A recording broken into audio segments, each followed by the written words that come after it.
Good evening. I'm Father Jeff Hahnemann, the priest in charge at St. John's Episcopal Church in Washington, Connecticut. And this is a Fireside Chat. Part of a production of St. John's as part of our online outreach to our parishioners and friends in this time of self-quarantine and pandemic, and made possible because of the support of viewers like you. Tonight, what the days ahead may look like as St. John's considers preparations for reopening sometime this summer.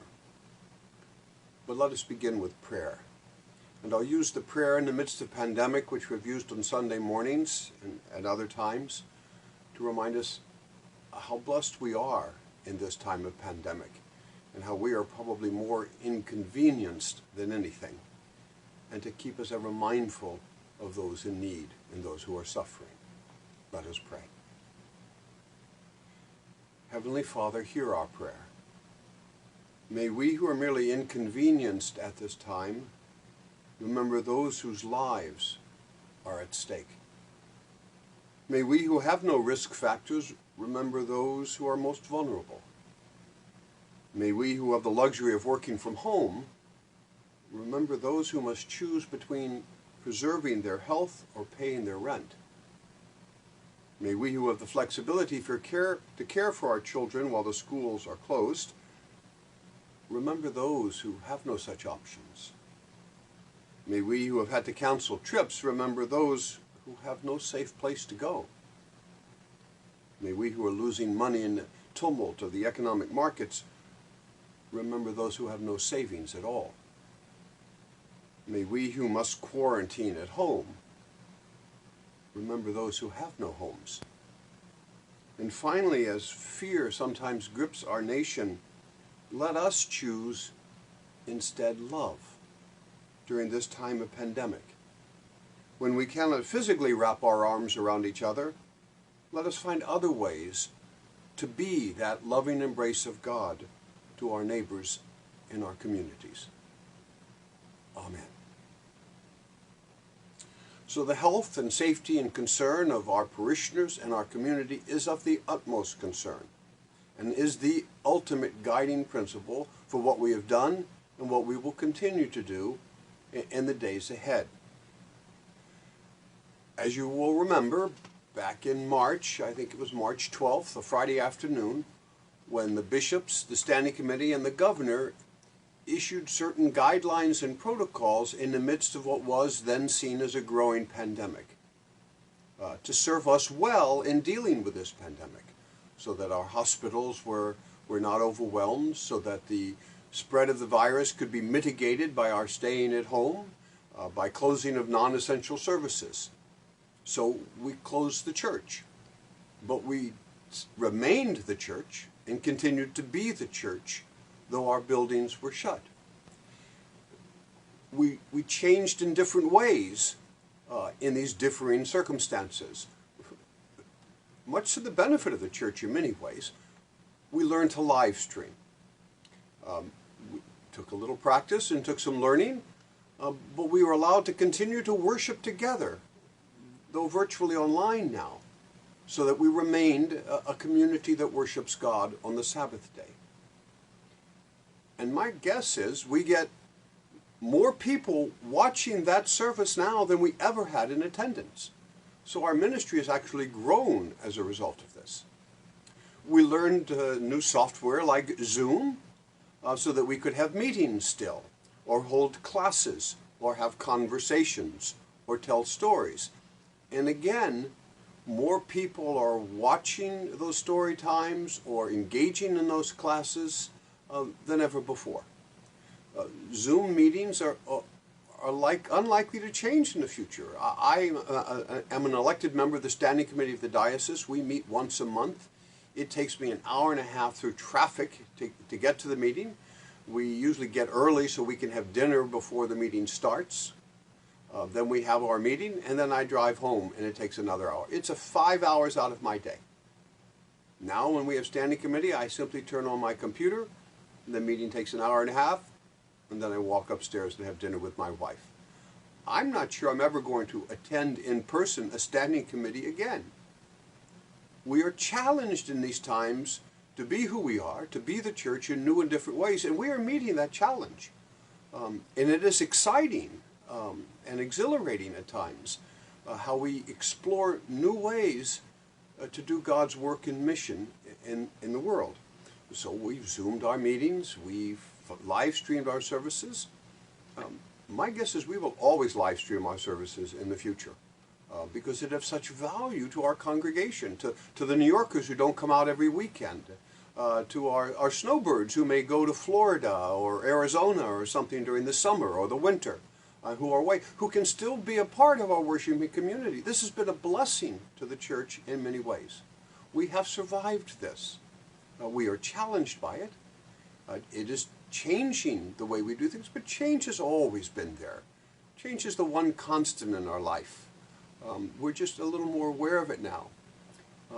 So those guidelines that were established by the governor on May 12th were set to expire tomorrow on May 20th.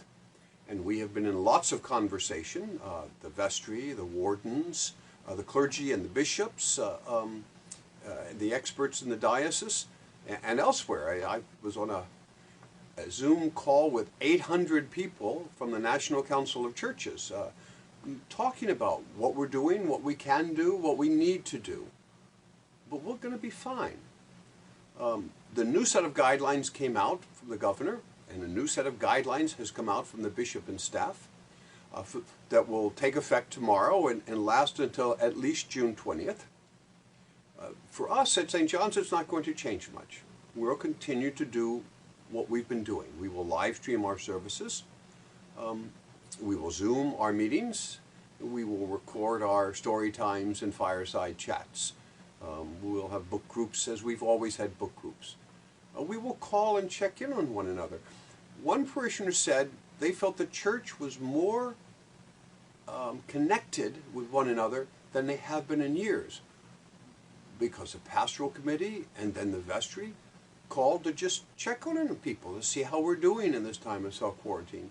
One person said, no one from the parish has ever called me before except for money. So we are learning to be the church in new and different and somewhat exciting ways. It is the challenge before us, but we are meeting that challenge. We're going to be okay. So as I said, the new set of guidelines has come out. We have been anticipating that there might be a partial reopening of the church, but that's not the recommendation. The governor suggests meetings of 5 or less, no more. So for the time being, we'll do what we've been doing. Some other churches which have been filming and live streaming from home are moving back into their churches for the first time and struggling with that. We've dealt with that. We do imagine that sometime over the summer, guided by the metrics to see if this is working, that we are holding the spread of the contamination down, that we are not overwhelming the hospitals, there'll be a partial reopening. When that is, we don't know. We'll take it day by day. We're learning to live like alcoholics know to live. You live one day at a time. Thankful for the life you have, and struggles for one day are enough. So we continue to do that. I can't tell you what the future is going to be. I can't tell you whether we're going to have NFL football this winter or the bazaar this December. We'll take it one day at a time. For now, we're doing okay. And in fact, we're doing better than we've been doing in the months before. The churches are also coming together in this time of pandemic.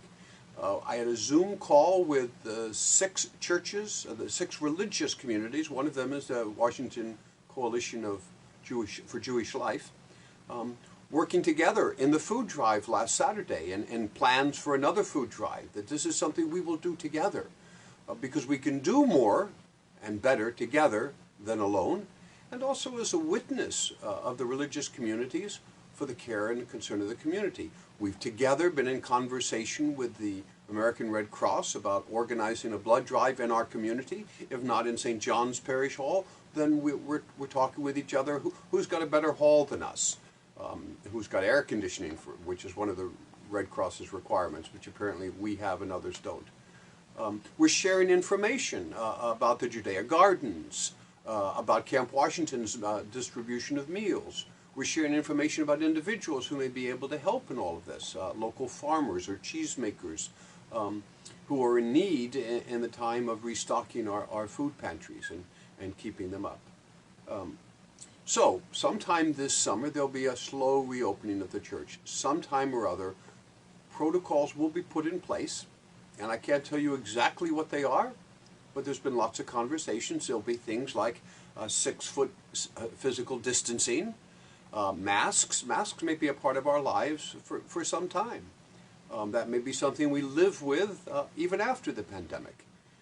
There are countries around the world that masks are more common than they are in this country, and maybe that's a change we'll make this flu season or in the midst of winter, where people start to wear masks more often. But you'll see masks in church. You may have seen them in our live streaming the last couple of weeks. There'll be distancing in the pews. There'll be extra sanitation. We have thermometers to check temperatures at the door. We'll remove the prayer books and hymnals out of the pews so there's less touching of things, and produce disposable bulletins at the door. We'll take a collection in a different way. So we don't want to be having too much physical contact. There'll be a basket at the door, and you simply drop in your envelope or your check or your money without touching anything else. We're changing. We're going to be okay. We're going to be better, actually, if we meet the challenges of the days ahead. And we will. But those who are at risk or those who are uncomfortable will not be forced to do anything that they don't want to do. So we imagine that when we open our doors, many will not come back yet. And we will continue to live stream. We've bought a new camera so we can do that even better. And we'll be experimenting with that in the next few weeks, learning how to zoom in on this camera and learning where to place it so that it can be permanently a part of the future of the church. So we'll open up slowly. I'm hoping by next fall that life will resume more to what it has been. But there'll be certain aspects of our lives that will be changed forever, for the better and for the worse. But we will continue to be the church in new and exciting ways. So fear not. All is well. All manner of things is well. We've got nothing really to report with this change of date for May 20th. We're now looking to June 20th, so perhaps we'll have another Fireside Chat then, and we can announce some of the protocols that we will introduce. They're not fixed. We'll experiment with them to see what works and what doesn't work, what's needed and what isn't needed. As we learn more and as we can gauge with the various metrics what's working and what isn't. But fear not. We're surviving. We're merely inconvenienced. There are many who are suffering, and we as the church not only must take care of each other, we must take care of the poor, the unemployed, the hungry, the homeless. So be mindful of the mission of the church in this time of pandemic and what we can do together, working together as a church and as the religious communities of Washington to take care and fulfill God's mission and ministry for us. So be at ease, be patient, be hopeful, and be always prepared to make a defense for the hope that is within you with gentleness and reverence. Amen. Good night, and God bless.